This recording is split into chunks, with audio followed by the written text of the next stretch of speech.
Hey, what's happening, guys? It's a beautiful Sunday morning here in Wales, and I thought I would finish off this little four-part series with putting the neon tetras into one of my other tanks and settling them in. I think I'm going to put them in with the with my little zebra plecos. I think it's quite a big tank that they're in, and we've got that really good filtration system on there. And it's nice soft water in there for them, and they're going to adapt to that really well. So that's what we're going to do. We're going to put them in there, but I thought we'd have a little chat first of all about them, how we came to this stage, and if you're not subscribed to the old channel, hit that notification bell and the old icon there and hop aboard, and I sure would appreciate it. It's been really good. We've had quite a lot of people subbing up recently, which has been really exciting stuff for me in the channel, and I hope you're enjoying the stuff that I've been showing you. Different species of fish for breeding. We did the killifish I think on Friday, which is really interesting. We're going to I'll keep you updated on those. We've got a few of the mountain minnows have hatched out as well, so I'll do a follow-up video on those shortly also. But I thought I'd just talk about the these little neon tetras and how we did it. You can see the size of the tank they're in. If I put my hand up against the size of the tank, you'll see how big that tank is. Look, it's a tiny little tank. It's not very big at all, and we've gone from from pairing them up in the double tank. You can go all the way back to number 1 of how to breed neon tetras from start all the way through. I've got all the videos, but we set the two tanks up side by side. The playlists there you can go through. I'll link them all up for you. And we saw the spawning, we saw the courting first, we saw the spawning then, and then after that we saw the eggs being released. We saw the hatchlings. All the little fry then were darting around eating that infusoria cultures that everyone's been trying to make up, and everyone's been messaging me saying it stinks, it's gone cloudy, it's done this and it's done that. Well, that's all part of it. Sadly, these things do rot down, because as that the broccoli or whatever vegetable or potato that you put in there in the infusoria culture rots down, it basically gives off that awful smell. So it's something that if you've got a shed, you can put it out there somewhere warm. It's got to be in the light as well, don't forget. Don't keep it in the dark or it's not going to work for you properly. So these little organisms need the light as well. So if you've got a windowsill somewhere you can put it, you can partially cover it up as well. It doesn't stay smelly for too long. It's only after the sort of first 3 or 4 days it'll start to cloud up.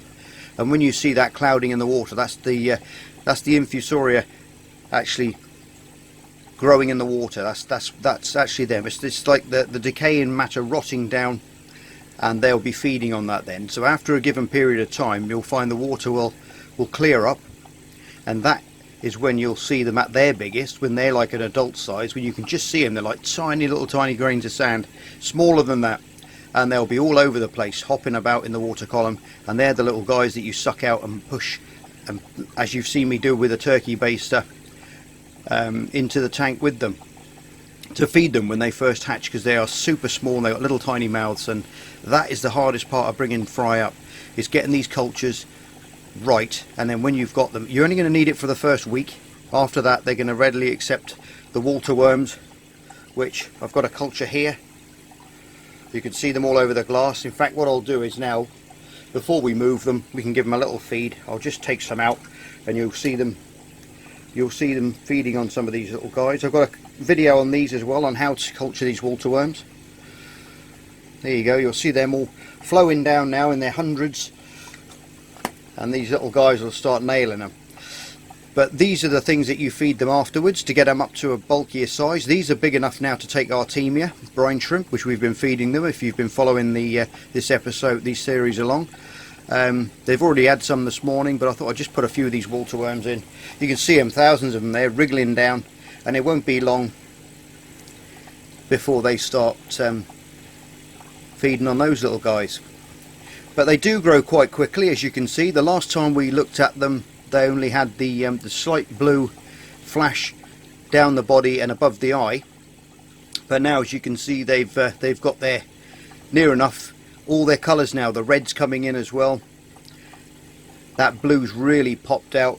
They're like little light bulbs in there. They're absolutely beautiful fish. They're one of my favourite fish of all time. It's ones that you go to the shop, and when you're first getting into the tropical fish and you ask the shop people, oh, what's the first sort of fish that you think I should keep? And they'll say, oh, well, you should get some neons, or get some guppies, or get this and get that, and mix them up or whatever. And obviously not those two together, they're different water parameters, but those are the first normal fish that people get with a tropical tank. There you go, there's a couple of little guys there having their breakfast. But it's super amazing. I love breeding fish, always have done. It's a real treat to just go and get a really nice pair from the shop. Like I've said before, the females are nice rounded in the belly when you see them in the shops, and the males are more of a little streamlined shape, but if you look at the actual body cavity, it's a little bit more narrow than the females. You can pick them out quite easily if you're looking in amongst a shoal, and you can just ask your fish expert in the shop to pick you out a nice pair, and he'll know what he's doing, if he knows what he's doing, and he'll pick you out a nice pair, and you can set up a couple of little tanks, do what I've done here. You can follow along with this process and get yourself a lovely little shoal out. If you just want to keep neons, cardinal tetras, black tetras, emperor tetras, they're all egg scatterers, and you can breed them all the same way. A few of you have asked me, can you breed them all the same way? And that is the answer is yes, you can. It's just a very, like I said, most fish are very easy to breed. They're readily breeding in your tanks all the time. It's just first thing in the morning when your lights go on in your tank. If you look first thing in the morning before you feed them, if you just sit there and watch, you'll see them spawn, you'll see them going up to the surface, but as soon as those eggs are released, the other fish will predate on them straight away, and they will be gone in a nanosecond. They'll be eaten. So you're never going to get any fry, you're never going to get anything that way. You need to create that environment like we've done here, so they're completely safe. Those eggs and those fry can hatch, and then you can start bringing them up and looking after them, and then you'll end up with a lovely little gang of tetras like this, all for the price of about, I don't know, they're normally worth about £1.20, £1.30 in the UK here. Not sure where else in the world you guys are watching from, or how much they are where you're from, but they're relatively cheap fish, and as you can see, with a bit of care, a little bit of forethought, follow these videos along, you can end up with a huge big shoal of these guys yourself, which look absolutely beautiful in a planted tank when you get that stunning green background of all the different colours in the plants, and a big shoal of these guys going backwards and forwards in the tank. And they become really tame as well, and they'll come up and they'll near enough feed from your hands when you get a good shoal, because they're comfortable in a shoal, they feel safe in a shoal. If you've got 2 or 3 in a tank, they're always going to be spooky, they're always going to be, you know, hiding away from each other. But as soon as they get in a group, they get a lot more confident. They're going to school up, they're going to do what they do naturally in the Orinoco River and in the Amazon basin and places where they're from originally, in their massive vast shoals that you get there. So it's really interesting to watch them in the tank. And like I just said, you won't beat these for colour and cardinals in amongst a lovely green black background in a nice soft water tank. It is really stunning to see, it really is. Right, I think what we're going to do now, I'm going to give these guys another hour or so, and then what I'm going to do is I'm going to get these, I'm going to take them in this tank, as you can see here now, and because it's only a small tank, what I'm going to do is I'm going to actually float this tank into my zebra pleco tank. Okay, I know this isn't going to be one thing I will say with neons is you can spook them so easy, and sometimes they will actually just die in the net. They get that scared and they stress that much. So what I tend to do is, that's why I use these small tanks. If you put them inside your main tank in a small tank, if you've got a 4-foot tank and you've got a little tank which is only a foot long by 8 inches wide by 8 inches high, okay, that's all that tank is. You can put that then in your tank, slowly add water in the top, take water out. There's nothing in there. You haven't got to quarantine these fish at all, because they've been brought up in these conditions. The peat was sterilised. Don't forget, when you get your peat, some people have asked me about the peat, and do you reuse the peat every time you do a spawn, and the answer to that is yes, because the peat has got a buffering capability in there and the acidity in there. Now over time, when your water changes, you're removing those tannins, you're removing that goodness out of the peat. Okay, so discard that peat. When you bring in some more peat, what I tend to do is I stick it in the microwave, and I will put it in a bowl, bit of cling film over the top, and really heat it up, and that'll kill off any spores, any bacteria, any nasty stuff that's in there as well. Organic peat from your garden centre is fine. Give it a couple of rinses through first, give it a couple of water changes after you've put it in to your into your tank, and you're good to go. And just do that and repeat that every time. Anyway, getting back to the yes, all I do is I'm just going to put that in the top of the tank. I'm going to drain some of the water out, probably down to around here. Okay, then we'll take the heater out, let that sit in there for a while. I've got a little clamp in there. I'll show you what I'm going to do in a minute.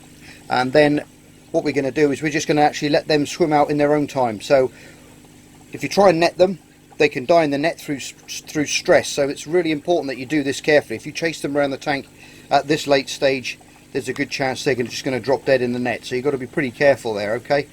Any, you know, washing a net around in there, trying to catch them, and they're going behind heaters and behind little filters and things is not good for them at all. So that's what we're going to do. We're going to take them into my little shrimp room now, where all the other guys are, and we're going to put this tank into the other tank. Okay, so I'll see you guys in there. Right guys, we're in the shrimp room now. A little bit more bassy in here, and as you can see, I've put the neons in the tank inside the other tank in the water, like I said I was going to do when we were in the workshop. Now I just placed the tank in there slowly, and now I've slowly been adding the water from in here into the tank, so we've been getting those parameters equal on both sides. As you can see, my lovely little breeding colony of zebra plecos in their little caves down below. One of them's under the pump over in the corner there, with two of the baby ones. We had two babies out on the first hatch, and I haven't really been trying to spawn them since then, because I knew I was going to be putting these guys in and I knew they were going to be disturbed. So I haven't been doing the water changes and the temperature fluctuation to get those to start breeding again. But they're all happy in there. As you can see, the tank's crystal clear water they're going to be going in. This one's a little bit stirred up with the peat, obviously, because I've been adding water in, and it's churned that up a little bit. But you can see all the little neons in there are very happy still. They're all acclimated now. So what I was going to do now is I'm actually going to submerge the tank now, okay, right to the bottom, and then I'm going to let them in their own time swim out into the main tank. And then when that's done, then I'll slowly raise that tank out to the surface, slowly emptying the water out, and then I'll lift that tank out with about, I don't know, about that much water left in it, I would have thought, and then we can watch them in there. Okay, so what I'm going to do now is I'm going to have to move the light, because I put a light canopy on the top because it's really glary in this room. So I put another light over the top of the tank to illuminate it, so it's pretty bright so you can see. So I'm going to have to remove that now, so I'll remove it and then we'll come back and you'll see the tetras hopefully swimming out. Okay, so there they go. They're all ready to come out now in their own time. They're probably going to stay where they are for some time, because obviously they're used to being where they are. So, and they tend to hug the bottom of the tank around the peat for safety anyway. But they're going to come out slowly over time. I won't take you through hours of waiting, so I'm going to let them come out on their own, and then when they're out into the main tank, I'll get the filming going again and I'll show you them in their new home. Okay guys, there you go, they're all in. As you can see, there's a nice little shoal of them right in front of you here. A little bit of debris floating around in the tank still, but that's not to worry about. That'll soon get filtered out. That's just a little bit of the peat from the tank that escaped into the tank, but I'll suck all that out on the next water change, so that'll all be taken away. There's little pockets of them everywhere. There's some around the back in the almond leaves as well underneath, which are sheltering up in there. Some amongst the choya wood here, and in it actually is some of them gone in amongst it. Why I wanted to put the tetras in with the with these guys is because in the wild where they are, they get there's lots of little fish around them, and they tend to watch the fish above them, and already with the little fish swimming around and that bright light, they're coming to the front of their caves, they're displaying, because they feel safe, because there's other little fish around. Now any predators around, those little fish in the wild would scarper, and then they would know that there's something lurking around, so they'll go back into their little burrows, or into their little cracks in the rocks, or in this case into their little hides. But those little tetras have settled in lovely in there. They're all buzzing around. There's a few, like I said, most of them are shoaled up now together. There's a few around the back of the pumps, and then the other side of the tank, which you can't see, which is around here because it's a corner tank onto the King Pleco breeding colonies tank. But they look absolutely beautiful in there. It's quite a strong light that I've got over the top, but when I put the other lights on, they'll show up even more with the actinic blue lights that I've got above this tank in the evening time. They're going to look really good. Anyway guys, I really hope you like that 4-part series on how to breed neon tetras from start to finish. As you can see, they're all in there, they're all happy.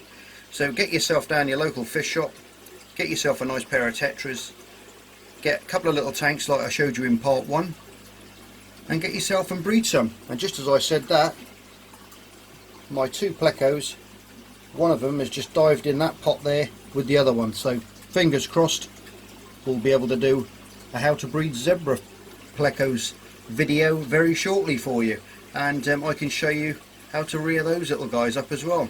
Anyway guys, as always, you're all stars. Thank you so much for tuning in. This series of videos has had a really big following, and it's made me a happy guy thinking that all you guys have been watching it.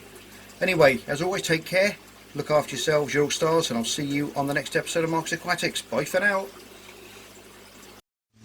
Just me and my guitar.